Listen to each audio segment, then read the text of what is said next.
We're joined in the studio with Ralph Schoenman, who, along with Maya Schoen, are the creators of Pacifica Radio's Taking Aim. Welcome to INN, Ralph. Thanks so much, Lenny. Ralph, lately you have been present at a lot of the 9/11 conferences, the one in Chicago and now the one in New York. What caused you to get involved with the 9/11 movement?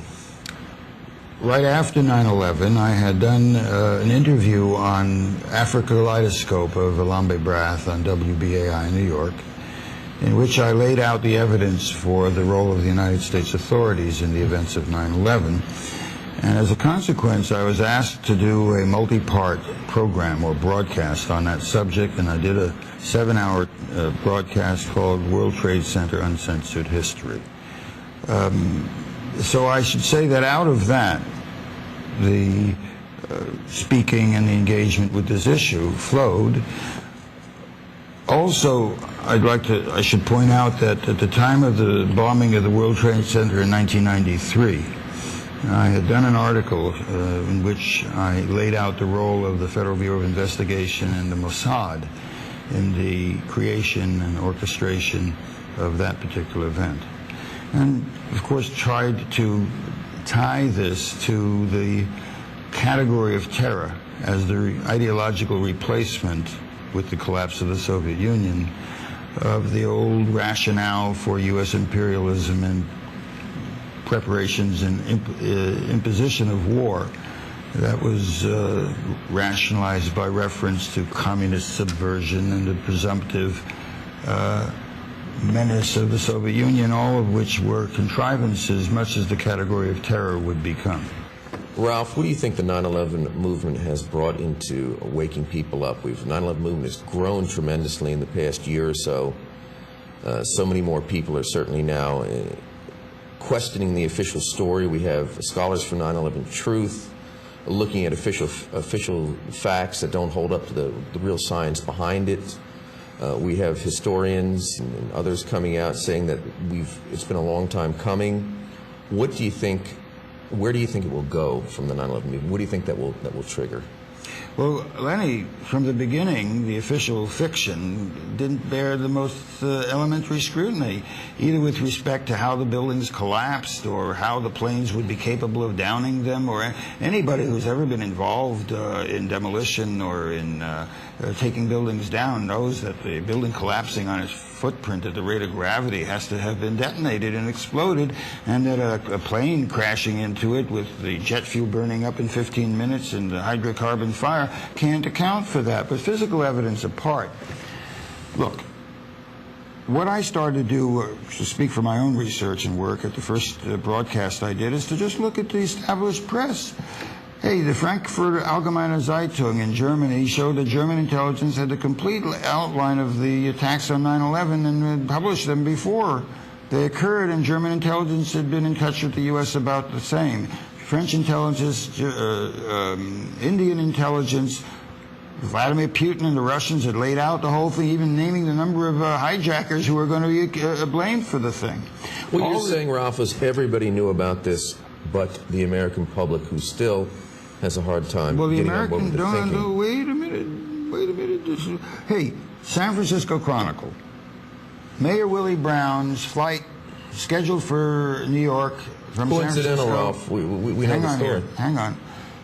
It's canceled, and he says it's his national security people who have told him to do that.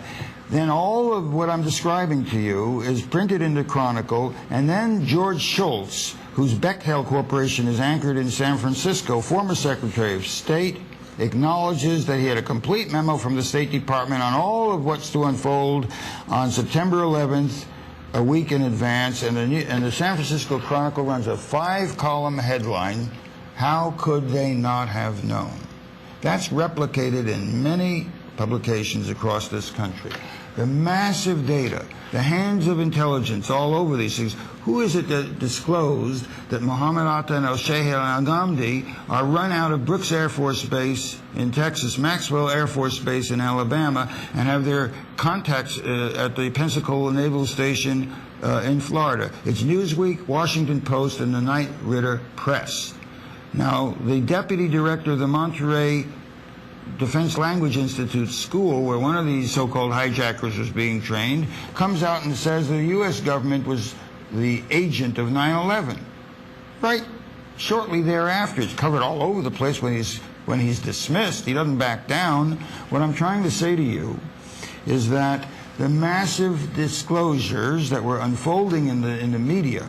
Yes, the official constantly comes with its propaganda, and the mainstream media filter through this propaganda, but despite this, the data has been there, and we've been mobilizing around it, and now it's reached a critical mass where we're told that 32% of the public believe that the United States government was responsible for the events of 9/11, and another 40% on top of that don't accept the official explanation and are looking for a truthful explanation of what occurred. They want a half step behind the... So you have a huge mass of our people who see our government as not merely lying to them, but capable of treason at the top. What an extraordinary situation that we have disaffection of this gravity and magnitude, crying out, therefore, for a response that is political.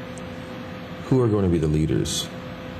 We have a population that's bought into capitalism. They're addicted to material goods. They're addicted to pleasures. They seem to see an equation: work hard, get more minutes for your cell phone. Who are going to be the leaders to bring them to a new place? Lenny, you'll forgive me, but that comes out of a certain condescension. I hope I'm wrong about that, but I have to take my distance from it. I don't accept that description of the mass of our population.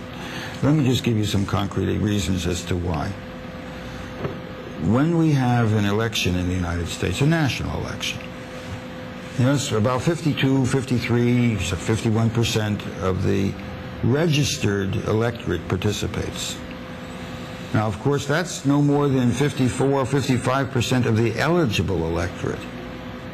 So we're roughly talking about half that. We've always called them the 20% election to the 25% elections at best. That's right, but you cut that between the two parties, and as the New York Times described, 84% of the public in the United States rejects the two political parties.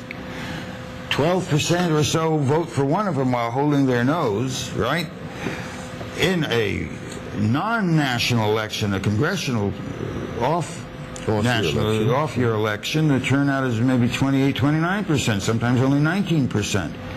And in the primaries, it's even less, and there's a plethora of candidates, and these fakers are getting 1.5% and 2% of the eligible electorate voting for them.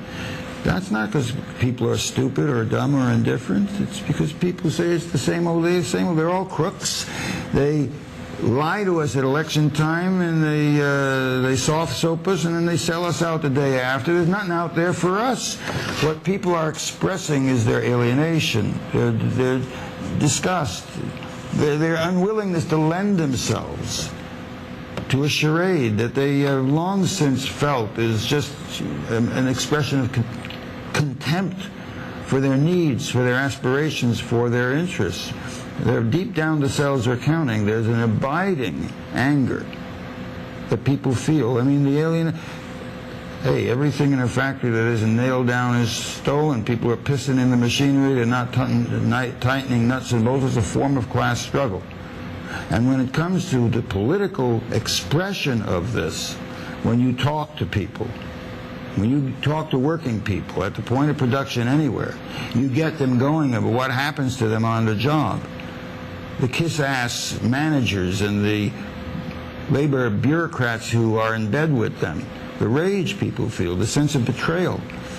And I think it's not well understood, or at least I should put it differently, that the realities of what unfolded have been somewhat suppressed. But during the height of the second term of Franklin Roosevelt, 1938, the second part of the New Deal, there was a depression that dwarfed that of 29.